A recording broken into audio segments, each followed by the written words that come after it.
Shalom saudara terkasih dalam Yesus Kristus.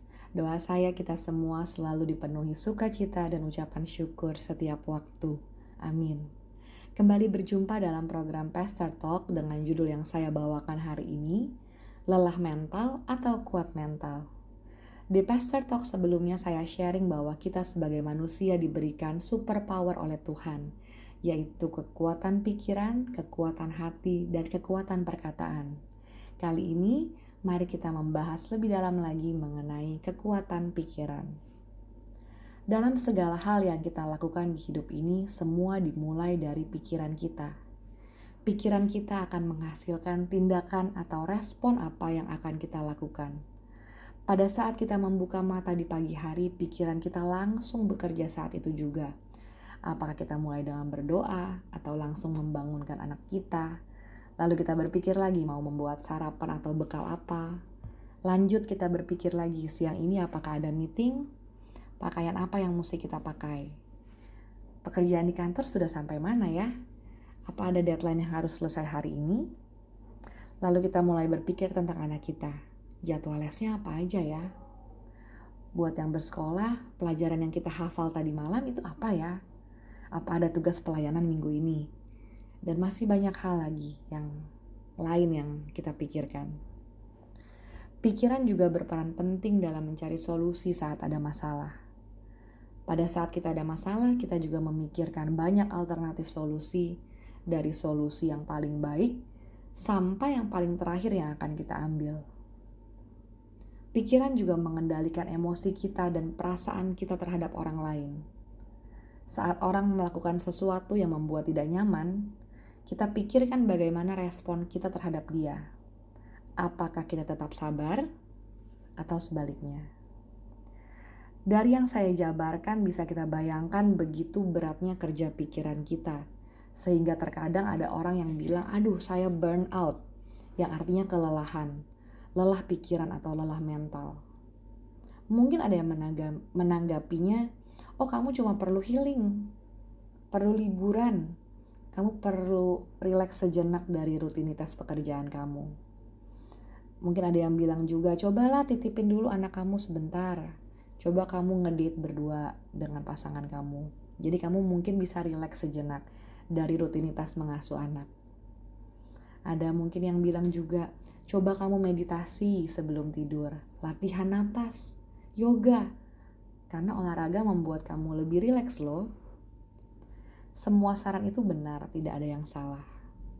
Tapi yang terutama adalah kita harus meminta tuntunan Tuhan dalam setiap pemikiran kita, baik besar ataupun kecil. Secara sadar atau tidak, karena rutinitas ini kita lakukan setiap hari, terkadang kita hanya memikirkan atau merencanakannya sendiri. Tapi Yesaya 55 ayat 8 berbunyi, sebab rancanganku bukanlah rancanganmu, dan jalanmu bukanlah jalanku. Demikianlah firman Tuhan. Yang terutama adalah kita harus punya pedoman atau kendali atas pikiran kita yang berdasarkan kebenaran firman Tuhan, agar apa yang kita pikirkan dan rencanakan itu tidak menyimpang dari ajaran Tuhan. Nah, lalu bagaimana agar kita memiliki pikiran atau mental yang kuat? Mari sama-sama kita mengupas surat Paulus pada jemaatnya di Filipi pada Filipi 4 ayat 2 sampai 9. Saya kutip beberapa ayat. Yang pertama, di ayat keempat Paulus berkata, bersukacitalah senantiasa dalam Tuhan. Sekali lagi kukatakan, bersukacitalah. Sukacita di saat kehidupan baik-baik saja mungkin terasa gampang. Tapi bagaimana kita bisa bersukacita di tengah duka cita, di tengah kegagalan atau penolakan? Paulus memberi nasihat pada jemaat di Filipi untuk tetap bersukacita dalam keadaan apapun. Karena sukacita yang datang dari Tuhan membuat kita bisa bertahan di tengah masalah dan tantangan. Pada saat kita merasakan sukacita yang datangnya dari dalam diri kita, pikiran kita pun akan tetap kuat menghadapi tantangan.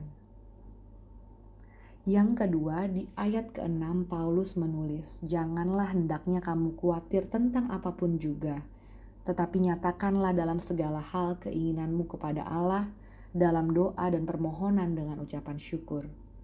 Hal kedua yang membuat mental kita kuat adalah jangan khawatir. Matius 6 ayat 27 berkata, "Siapakah di antara kamu yang karena kekhawatirannya dapat menambahkan sehasta saja pada jalan hidupnya?" Ayat ini jelas menggambarkan bahwa kekhawatiran kita adalah sia-sia. Khawatir tidak mengubah situasi apapun dalam hidup kita. Mari sama-sama kita mau tetap berdoa dan beriman pada Tuhan Yesus. Selama kita tetap bergantung dan mengandalkan Tuhan, Yeremia 17 ayat 7-8 jelas mengatakan bahwa diberkatilah orang yang mengandalkan Tuhan, yang menaruh harapannya pada Tuhan. Ia akan seperti pohon yang ditanam di tepi air, yang merambatkan akar-akarnya ke tepi batang air, dan yang tidak mengalami datangnya panas terik, yang daunnya tetap hijau, yang tidak khawatir dalam tahun kering, dan yang tidak berhenti menghasilkan buah. Mari kita buang jauh rasa khawatir dan marilah kita terus mengandalkan Tuhan. Yang ketiga di ayat ke-8 tertulis, "Jadi akhirnya saudara-saudara, semua yang benar, semua yang mulia, semua yang adil, semua yang suci, semua yang manis, semua yang sedap didengar, semua yang disebut kebajikan dan patut dipuji, pikirkanlah semuanya itu." Hal ketiga yang membuat mental kita kuat adalah pikirkanlah hal yang positif. Dalam segala hal pikirkan hal yang positif, baik buat diri kita maupun pikiran kita terhadap orang lain. Kalau kita suka berandai-andai, bermimpi untuk hal yang positif. Jangan kita memikirkan diri kita gagal, tapi kita pikirkan kita itu berharga dan kita pasti berhasil. Jangan kita berpikir anak-anak kita masa depan tidak jelas, tapi pikirkan Tuhan pasti punya rancangan masa depan yang indah buat anak-anak kita. Saat kita berpikir positif, kita juga menjadi orang yang tidak akan mudah kecewa dengan orang lain pada saat ada perbedaan pendapat.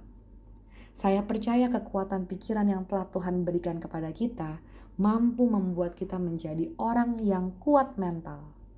Doa saya bahwa saudara dan saya mampu untuk menjadi orang-orang yang terus bersuka cita, tidak khawatir dan selalu berpikir positif. Dalam nama Tuhan Yesus, amin.